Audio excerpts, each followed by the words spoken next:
प्रभु में प्यारे मेरे भाई और बहनों और मेरे प्रिय श्रोताओं, आज हम सुनेंगे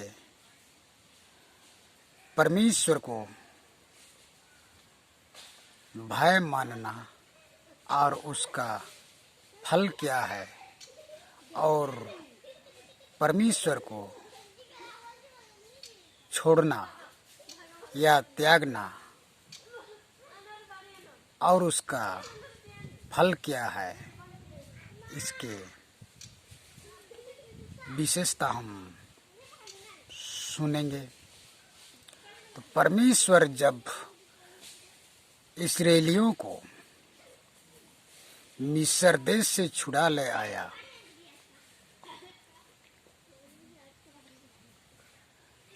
नील नदी के पार करके, लाल समुंदर, लाल सागर पार करके, या कहेंगे नील नदी ही कहेंगे तो हम समझने पाते हैं। तो उसी नदी को पार करके परमेश्वर ने जब इस्राएलियों को ले आया और इस्राएलियों ने 40 वर्ष तक यात्रा की, और उस यात्रा पर परमेश्वर ने उनसे बिना मेहनत के खाने को दिया, जो माना कहा जाता है। उनके लिए माना गिराया आकाश से, और मिस्रियों से जो उनसे सताहट होती थी, उनसे सताहट से मुक्त दिया और ले आया छुड़ाकर। जब उन्होंने वही देश को पाया जिस देश परमेश्वर ने अपने पूर्वजों से प्रतिज्ञा की थी, उसने उसी देश को देती है। और जब उन्होंने उसे त्यागने को चाहा, तब यहोशू ने उनसे कहा, तुम जब परमेश्वर को त्यागते हो तो परमेश्वर तुम पर क्रोध अवश्य करेगा और तुम्हें मार डालेगा, और तुम्हारी वो अनसुनी होगी। तब उन्होंने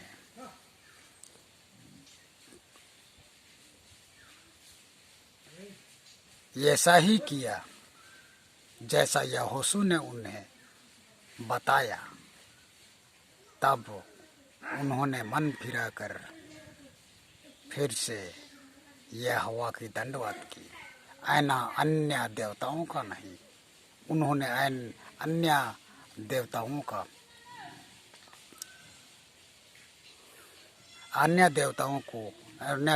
का दंडवत करते थे, अन्य देवताओं को दंडवत करते थे।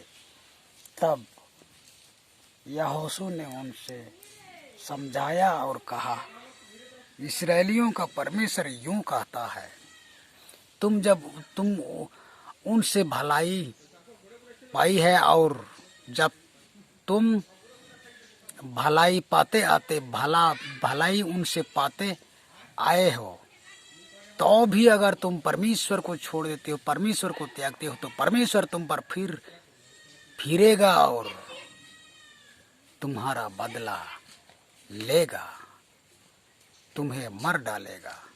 इसलिए प्यारे भाई और बहनों, आज हम परमेश्वर से हैं तो परमेश्वर को ना छोड़ें, परमेश्वर को ना त्यागें, और अन्य वाले देवताओं का दंडवत ना करें, क्योंकि परमेश्वर सृष्टि है और वही अंत है, और वही चलाने वाला है, और वही हमारा सब कुछ है। इसलिए प्रिय भाई और बहनों, आज हम समझें और ईश्वर की धन्यवाद करें। परमेश्वर आज का वचन सुनने में हमें आशीष दे, आशीष सदा लो, आमीन।